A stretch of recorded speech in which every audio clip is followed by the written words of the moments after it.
ഗണേശൻ മന്ത്രിയുടെ വാക്കുകൾ ചിലരുടെ ചാരിത്ര പ്രസംഗം പോലെയാണ്. പുതുതായി മന്ത്രി കസേരയിൽ ഇരുത്തിയ ഗണേശൻ പറയുന്ന വാക്കുകൾ കേട്ടാൽ ഇത്രയും നല്ലൊരു വ്യക്തി വേറെ ഇല്ല എന്ന് തോന്നിപ്പോകും. KSRTCയെ ഒന്നാകെ രക്ഷിച്ചു കളയുമെന്നാണ് പറയുന്നത്.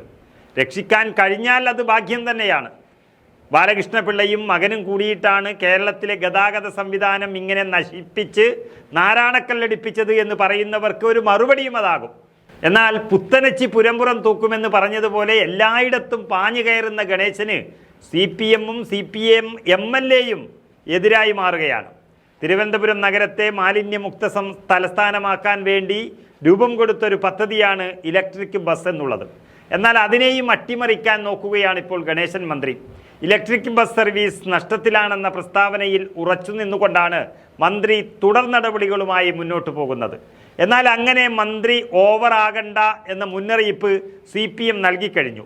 ജനങ്ങൾക്ക് ആശ്വാസമെങ്കിൽ ഇലക്ട്രിക് ബസ് തുടരുമെന്നും മന്ത്രി മാത്രമല്ല മന്ത്രിസഭയല്ല ഇക്കാര്യം തീരുമാനിക്കുന്നത് എന്ന് ആ വിഷയത്തിൽ മന്ത്രിയെ തള്ളിക്കൊണ്ട് CPM സംസ്ഥാന സെക്രട്ടറി ഗോവിന്ദൻ മുന്നറിയിപ്പും നൽകി.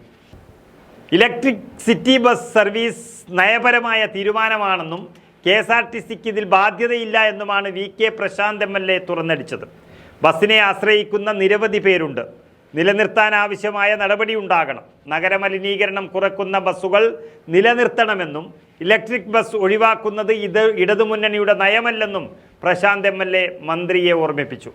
ഇലക്ട്രോണിക് ബസ് നഗരത്തിൽ ഇറക്കിയ പരിപാടിയെ ജനങ്ങൾ എന്നേ സ്വീകരിച്ചു കഴിഞ്ഞു.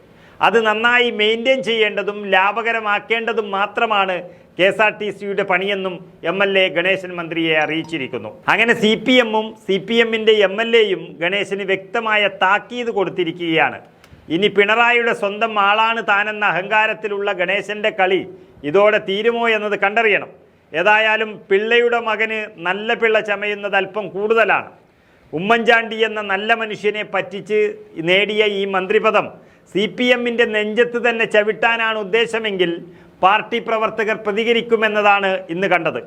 അവിഹിത ബന്ധവും അധാർമികതയും കൂടപ്പിറപ്പായി കൊണ്ടു നടക്കുന്ന ഗണേശനെ കുറിച്ച് ദിവസവും വരുന്നത് വൃത്തികെട്ട വാർത്തകൾ തന്നെയാണ്.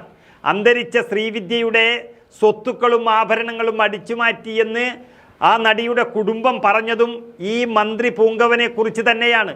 അത് വലിയാളാവാൻ നോക്കുന്നവർ ചാരിത്ര പ്രസംഗം നടത്തുമ്പോൾ താൻ ആരാണെന്നറിയണം ആദ്യം. അതുകൂടി ഓർമ്മിപ്പിക്കുകയാണ് CPM ഇവിടെ ചെയ്യുന്നത്. ഏതായാലും മന്ത്രി ഗണേശൻ്റെ ആവേശം തിരുവനന്തപുരത്ത് തന്നെ തീരുമോ എന്ന് കണ്ടറിയണം.